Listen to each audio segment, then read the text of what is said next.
அன்பான இறை மக்களே, இன்று பைபிள் ரீடிங் பிளானின் 301வது நாள். இன்று நாம் ரோமையர் அதிகாரம் 13 முதல் 16 வரை வாசித்து அறிய இருக்கிறோம். இதோடு ரோமையர் புஸ்தகம் முடிவடைகிறது. ரோமையர் அதிகாரம் 13. அதிகாரிகளுக்கு கீழ்ப்படிதல். ஆளும் அதிகாரம் உள்ளவர்களுக்கு எல்லாரும் பணிந்திருங்கள், ஏனெனில் கடவுளிடமிருந்து வராத அதிகாரம் எதுவும் இல்லை. இப்பொழுதுள்ள ஆட்சி பொறுப்புகளை கடவுளே ஏற்படுத்தினார். ஆகையால் அதிகாரத்தை எதிர்த்து நிற்போர் கடவுளின் ஏற்பாட்டையே எதிர்த்து நிற்கின்றனர். அவ்வாறு எதிர்ப்பவர்கள் தங்கள் மீது தண்டனை தீர்ப்பை தாங்களே வருவித்துக் கொள்கிறார்கள். நற்செயல் செய்வோர் ஆள்வோருக்கு அஞ்ச வேண்டியதில்லை, தீச்செயல் செய்வோரே அஞ்ச வேண்டும். அதிகாரிகளுக்கு அஞ்சாமல் நீங்கள் வாழ விரும்பினால் நன்மை செய்யுங்கள், அப்பொழுது அவர்களிடமிருந்து உங்களுக்கு பாராட்டு கிடைக்கும். ஏனெனில் அவர்கள் உங்களுக்கு நன்மை செய்வதற்கென்றே கடவுளால் ஏற்படுத்தப்பட்ட தொண்டர்கள். ஆனால் தீமை செய்தால் நீங்கள் அஞ்ச வேண்டியதிருக்கும். அவர்கள் கையில் தண்டிக்கும் அதிகாரம் இருக்கிறது, அது வீணாக அவர்களிடம் கொடுக்கப்படவில்லை. தீமை செய்வோர் மீது கடவுளின் தண்டனையை நிறைவேற்ற அவரே ஏற்படுத்திய தொண்டர்கள் அவர்கள். ஆகவே கடவுளின் சினத்தின் பொருட்டு மட்டுமல்ல, மனசான்றின் பொருட்டும் நீங்கள் பணிந்திருத்தல் வேண்டும். இதற்காகவே நீங்கள் வரி செலுத்துகிறீர்கள். அவர்கள் தங்கள் பணியை ஆற்றும்போது கடவுளுக்கே ஊழியம் செய்கிறார்கள். ஆகையால் அனைவருக்கும் நீங்கள் செய்ய வேண்டிய கடமைகளை நிறைவேற்றுங்கள். தலைவரி செலுத்த வேண்டியோருக்கு தலைவரியையும் சுங்கவரி செலுத்த வேண்டியோருக்கு சுங்கவரியையும் செலுத்துங்கள். அஞ்ச வேண்டியவர்களுக்கு அஞ்சுங்கள், மதிக்க வேண்டியவர்களை மதியுங்கள். ஒருவருக்கொருவர் அன்பு செலுத்துதல். நீங்கள் யாருக்கும் எதிலும் கடன்படாதீர்கள். ஒருவருக்கொருவர் அன்பு செலுத்துவதே நீங்கள் செலுத்த வேண்டிய ஒரே கடனாய் இருக்கட்டும். பிறரிடத்தில் அன்பு கூறுபவர் திருச்சட்டத்தை நிறைவேற்றுபவர் ஆவார். ஏனெனில் விபச்சாரம் செய்யாதே, கொலை செய்யாதே, களவு செய்யாதே, பிறருக்குரியதை கவர்ந்திட விரும்பாதே என்னும் கட்டளைகளும் பிற கட்டளைகளும் உன் மீது அன்பு கூறுவது போல் உனக்கு அடுத்திருப்பவர் மீதும் அன்பு கூறுவாயாக என்னும் கட்டளையில் அடங்கியுள்ளன. அன்பு அடுத்திருப்பவருக்கு தீங்கிழைக்காது. ஆகவே அன்பே திருச்சட்டத்தின் நிறைவு. இறுதி காலம் நெருங்குகிறது. இறுதி காலம் இதுவே என அறிந்து கொள்ளுங்கள். உறக்கத்தினின்று விழித்தெழும் நேரம் ஏற்கனவே வந்துவிட்டது. நாம் கிறிஸ்துவின் மேல் நம்பிக்கை கொண்டபோது இருந்ததை விட மீட்பு இப்பொழுது மிக அண்மையில் உள்ளது. இரவு முடிய போகிறது, பகல் நெருங்கி உள்ளது. ஆகவே இருளின் ஆட்சிக்குரிய செயல்களை களைந்துவிட்டு ஒளியின் ஆட்சிக்குரிய படைக்கலங்களை அணிந்து கொள்வோமாக. பகலில் நடப்பது போல மதிப்போடு நடந்து கொள்வோமாக. களியாட்டம், குடிவெறி, கூடா ஒழுக்கம், காமவெறி, சண்டை சச்சரவு ஆகியவற்றை தவிர்ப்போமாக. தீய இச்சைகளை தூண்டும் ஊனியல்பின் ஆட்டங்களுக்கு இடம் கொடுக்க வேண்டாம். இயேசு கிறிஸ்துவை அணிந்து கொள்ளுங்கள். ரோமையர் அதிகாரம் 14. சகோதர சகோதரிகளுக்கு தீர்ப்பு அளிக்காதீர்கள். நம்பிக்கையில் வலுவற்றவர்களை ஏற்றுக்கொள்ளுங்கள், ஆனால் கருத்து வேறுபாடுகளை பற்றி அவர்களோடு வாதாடாதீர்கள். நம்பிக்கை கொண்டோர் எல்லா வகை உணவையும் உண்ணலாம் என கருதுகின்றனர். வலுவற்றவரோ மரக்கறியையே உண்கின்றனர். எல்லா வகை உணவையும் உண்போர் அவ்வாறு உண்ணாதோரை இழிவாக எண்ணலாகாது. உண்ணாதோரும் உண்பவருக்கு எதிராக தீர்ப்பளித்தல் ஆகாது. ஏனெனில் கடவுள் அவர்களையும் ஏற்றுக்கொண்டிருக்கிறார். வேறொருவருடைய வீட்டு வேலையாளிடம் குற்றம் காண்பதற்கு உங்களுக்கு என்ன உரிமை இருக்கிறது? அவர் நன்கு செயலாற்றுகிறாரா இல்லையா என தீர்மானிப்பது அவர் தலைவரின் பொறுப்பு. அவர் நன்குதான் செயல்படுவார், ஏனெனில் தலைவர் அவரை நன்கு செயல்பட வைக்க முடியும். ஒரு நாள் மற்றொரு நாளை விட சிறந்தது என சிலர் கருதுகின்றனர். வேறு சிலர் எல்லா நாளையும் ஒன்று போலவே கருதுகின்றனர். இத்தகையவற்றில் ஒவ்வொருவரும் தம் மனத்தில் செய்து கொண்ட முடிவின்படி நடக்கட்டும். மேற்சொன்னவாறு ஒரு குறிப்பிட்ட நாளை சிறப்பாக கடைபிடிப்பவர் ஆண்டவருக்காகவே அப்படி செய்கிறார். எல்லா வகை உணவையும் உண்போர் கடவுளுக்கு நன்றி கூறி உண்பதால் ஆண்டவருக்காகவே உண்கின்றனர். அவ்வாறு உண்ணாதிருப்போரும் ஆண்டவருக்காகவே உண்ணாதிருக்கின்றனர், ஏனெனில் அவர்களும் கடவுளுக்கு நன்றி கூறுகின்றார்கள். நம்மிடையே எவரும் தமக்கென்று வாழ்வதில்லை, தமக்கென்று இறப்பதும் இல்லை. வாழ்ந்தாலும் நாம் ஆண்டவருக்கென்றே வாழ்கிறோம், இறந்தாலும் ஆண்டவருக்கென்றே இறக்கிறோம். ஆகவே வாழ்ந்தாலும் இறந்தாலும் நாம் ஆண்டவருக்கே உரியவர்களாய் இருக்கிறோம். ஏனெனில் இறந்தோர் மீது வாழ்வோர் மீதும் ஆட்சி செலுத்தவே கிறிஸ்து இறந்தும் வாழ்கிறார். அப்படி இருக்க நீங்கள் ஏன் உங்கள் சகோதர சகோதரிகளிடம் குற்றம் காண்கிறீர்கள்? ஏன் அவர்களை இழிவாக கருதுகிறீர்கள்? நாம் அனைவருமே கடவுளின் நடுவர் இருக்கை முன் நிறுத்தப்படுவோம் அல்லவா? ஏனெனில் ஆண்டவர் சொல்கிறார், நான் என்மேல் ஆணையிட்டுள்ளேன், முழங்கால் அனைத்தும் எனக்கு முன் மண்டியிடும், நாவு அனைத்தும் என்னை போற்றும் என்று மறைநூலில் எழுதியுள்ளது அன்றோ? ஆகவே நம்முள் ஒவ்வொருவரும் தம்மை குறித்தே கடவுளுக்கு கணக்கு கொடுப்பர். சகோதர சகோதரிகளுக்கு தடைக்கல்லாய் இராதீர். ஆகையால் இனி ஒருவர் மற்றவரிடம் குற்றம் காணாதிருப்போம். மேலும் சகோதர சகோதரிகளுக்கு தடைக்கல்லாகவோ இடையூறாகவோ இருப்பதில்லை என தீர்மானித்து கொள்ளுங்கள். தன்னிலேயே எப்பொருளும் தீட்டானது அல்ல என ஆண்டவர் இயேசுவுடன் இணைந்து வாழும் எனக்கு தெரியும். இது என் உறுதியான நம்பிக்கை. எனினும் ஒரு பொருள் தீட்டானது என கருதுவோருக்கு அது தீட்டானதாகவே இருக்கும். நீங்கள் உண்ணும் உணவு உங்கள் சகோதர சகோதரிகளுக்கு மன வருத்தம் உண்டாக்கினால் நீங்கள் அன்பு நெறியில் நடப்பவர்கள் அல்ல. உணவை முன்னிட்டு நீங்கள் அவர்களை அழிவுற செய்யாதீர்கள். அவர்களுக்காக கிறிஸ்து உயிர் துறக்கவில்லையா? ஆகவே உங்களுக்கு நன்மையாயிருப்பது பிறருடைய பழி சொல்லுக்கு இடந்தராதிருப்பதாக. இறையாட்சி என்பது நாம் உண்பதையும் குடிப்பதையும் அடிப்படையாக கொண்டதல்ல, மாறாக தூய ஆவியாருளும் நீதி, அமைதி, மகிழ்ச்சி ஆகியவற்றையே அடிப்படையாக கொண்டது.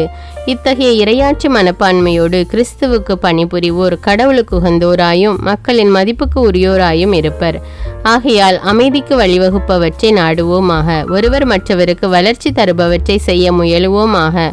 உணவின் பொருட்டு கடவுளின் படைப்பை அழிக்காதீர். எல்லா உணவும் தூயதுதான். ஆனால் அடுத்தவருக்கு தடையாக அமையும் எந்த உணவும் அதை உண்போருக்கு தீயதுதான். உங்கள் சகோதர சகோதரிகளுக்கு தடையாக இருக்குமாயின் இறைச்சி உண்பதையோ திராட்சை மது குடிப்பதையோ அது போன்ற வேறெதையும் செய்வதையோ தவிர்ப்பதே நல்லது. இவற்றை பற்றிய உறுதியான மனநிலை உங்களுக்கு இருந்தால் அதை உங்களோடு வைத்துக் கொள்ளுங்கள். அது கடவுளுக்கு மட்டும் தெரிந்திருக்கட்டும். தேர்ந்து தெளிந்து எடுத்த முடிவை செயல்படுத்தும் போது மனசான்றின் உறுத்துதலுக்கு ஆளாகாதோர் பேறு பெற்றோர். நல்லதோ கெட்டதோ என்னும் ஐயத்தோடு உண்போர் தண்டனை தீர்ப்பு பெற்றுவிட்டனர். ஏனெனில் அவர்கள் உறுதியான மனநிலையோடு செயல்படவில்லை. உறுதியான மனநிலையோடு செய்யப்படாததெல்லாம் பாவமே. ரோமையர் அதிகாரம் 15. பிறருக்கு உகந்ததையே தேடுங்கள். மன வலிமை கொண்டவர்களாகிய நாம் வலுவற்றவர்களின் குறைபாடுகளை தாங்கிக் கொள்ள கடமைப்பட்டிருக்கிறோம். நமக்கு உகந்ததையே தேடலாகாது. அடுத்தவருடைய நன்மைக்காகவும் வளர்ச்சிக்காகவும் செயல்பட்டு அவர்களுக்கு உகந்தவர்களாக வாழுங்கள்.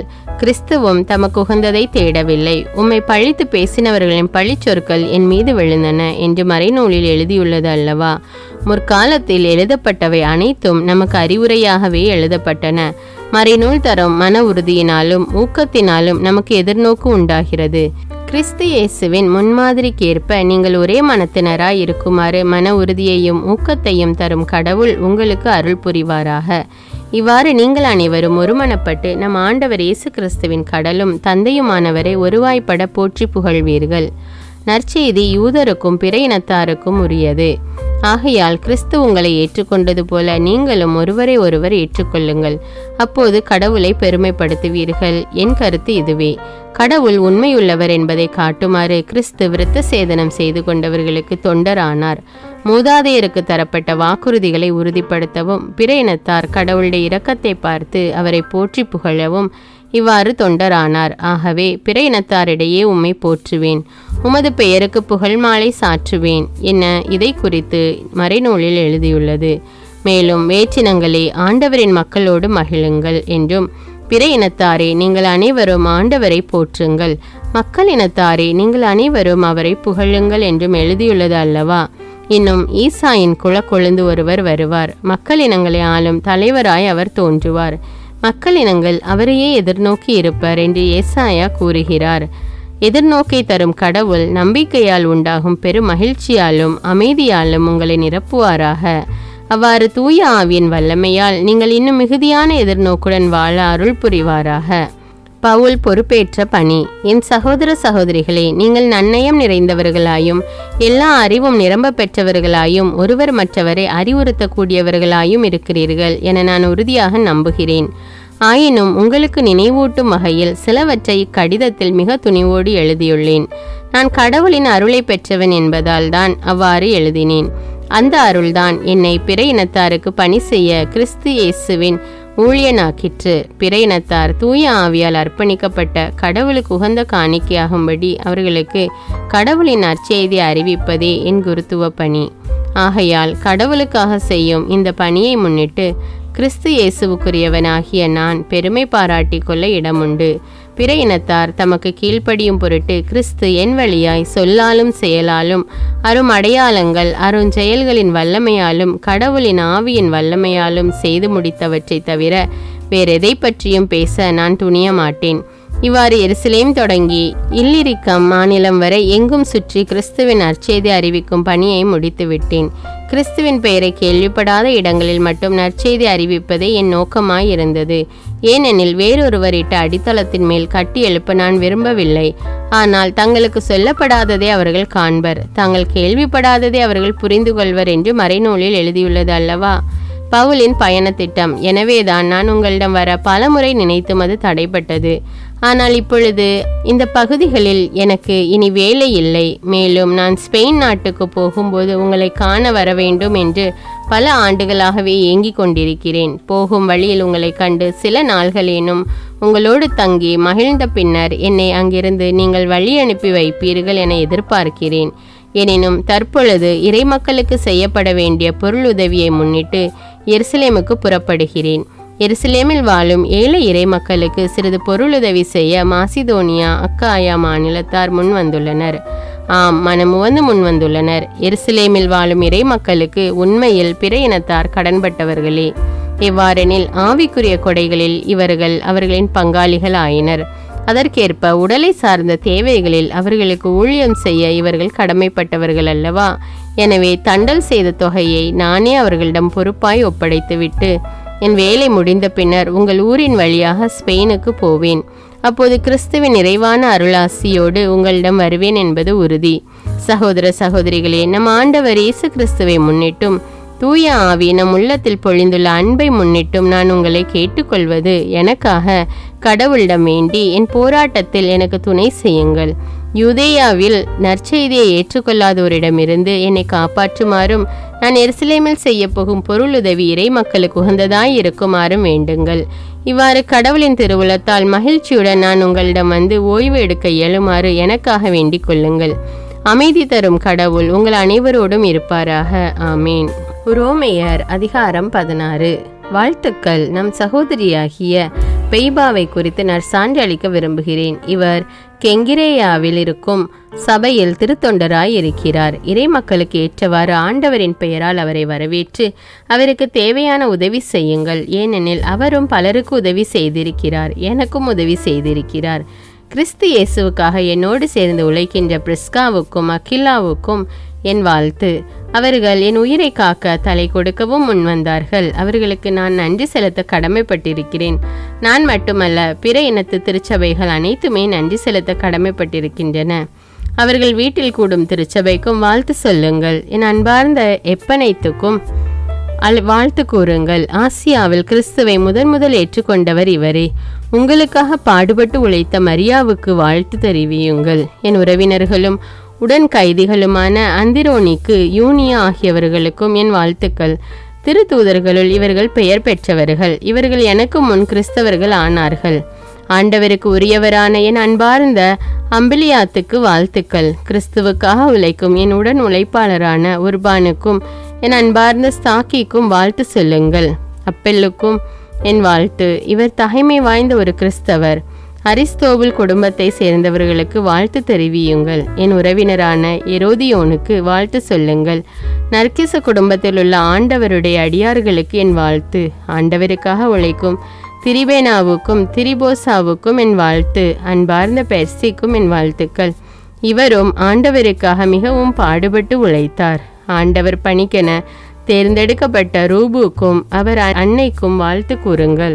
அவருடைய அன்னை எனக்கும் அன்னை போன்றவர். அசிங்கிரித்து, பிளகோன், எர்மசு, பத்திரோபா, எர்மா ஆகியோருக்கும் அவர்களோடு இருக்கும் சகோதர சகோதரிகளுக்கும் வாழ்த்து கூறுங்கள். பிலலோகு, யூலியா, நெரேயு, அவருடைய சகோதரி ஒலிம்பா ஆகியோருக்கும் அவர்களோடு இருக்கும் இறைமக்கள் எல்லோருக்கும் என் வாழ்த்துக்கள். தூய முத்தம் கொடுத்து ஒருவர் மற்றவரை வாழ்த்துங்கள். கிறிஸ்துவின் எல்லா சபைகளும் உங்களுக்கு வாழ்த்து கூறுகின்றன. சகோதர சகோதரிகளே, நான் உங்களிடம் வேண்டுவது, நீங்கள் கற்றுக்கொண்ட போதனையை மீறி பிரிவினைகளையும் தடைகளையும் உண்டாக்குகிறவர்களை குறித்து கவனமாயிருங்கள். அவர்களை விட்டு விலகுங்கள். ஏனெனில் இத்தகையோர் நம் ஆண்டவர் கிறிஸ்துவுக்கு ஊழியம் செய்யவில்லை, தங்களுடைய வயிறுக்கே ஊழியம் செய்கிறார்கள். இவர்கள் இன்சொல் பேசி முகமன் கூறி கபடற்ற உள்ளத்தினரை ஏமாற்றுகிறார்கள். நீங்கள் நற்செய்தியை பின்பற்றி வாழ்கிறீர்கள் என்பது எல்லோருக்கும் தெரிந்திருக்கிறது. எனவே உங்களை குறித்து மகிழ்ச்சி அடைகிறேன். எனினும் நீங்கள் நன்மை செய்வதில் ஞானமுடையவர்களாயும் தீமை என்றால் என்ன என்று தெரியாத கபடற்றவர்களாயும் இருக்க வேண்டும் என விளைகிறேன். அமைதி தரும் கடவுள் சாத்தானை உங்கள் காலடியில் நசுக்கி போடுவார். நம் ஆண்டவர் இயேசுவின் அருள் உங்களோடு இருப்பதாக. என் உடன் உழைப்பாளரான திமோத்தேயுவும் என் உறவினர்களான லூகியு, யாசோன், சோசிபத்தர் ஆகியோரும் உங்களுக்கு வாழ்த்து கூறுகின்றனர். இந்த திருமுகத்தை எழுதி கொடுத்த தெர்த்தியுவாகிய நான் ஆண்டவருக்கு உரியவன் என்னும் முறையில் உங்களுக்கு வாழ்த்து கூறுகிறேன். நான் தங்குவதற்கும் சபையினர் அனைவரும் ஒன்று கூடுவதற்கும் தம் வீட்டில் இடமளிக்கிற காயு உங்களுக்கு வாழ்த்து சொல்லுகிறார். நகரத்தின் பொருளாளரான எரஸ்தும் நம் சகோதரனாகிய குவர்த்தும் உங்களுக்கு வாழ்த்து கூறுகிறார்கள். கடவுளுக்கு புகழுரை. இயேசு கிறிஸ்துவை பற்றி நான் பறைசாற்றும் நற்செய்திக்கு ஏற்ப வாழ கடவுள் உங்களை உறுதிப்படுத்த வல்லவர். ஊழி காலமாக மறைப்பொருளாக இருந்த இந்த நற்செய்தி இப்பொழுது வெளிப்படுத்தப்பட்டுள்ளது. இறைவாக்கினர் வாயிலாக இது நமக்கு தெளிவாகியுள்ளது. என்றும் ஆளும் கடவுளின் கட்டளைப்படி எல்லா மக்களினங்களுக்கும் அது தெரிய வந்துள்ளது. இதனால் அவர்கள் நற்செய்தியை கேட்டு நம்பிக்கை கொள்வர். ஞானமே உருவாகிய கடவுள் ஒருவருக்கே இயேசு கிறிஸ்துவின் வழியாய் என்றென்றும் ஆட்சி உரித்தாகுக. ஆமீன்.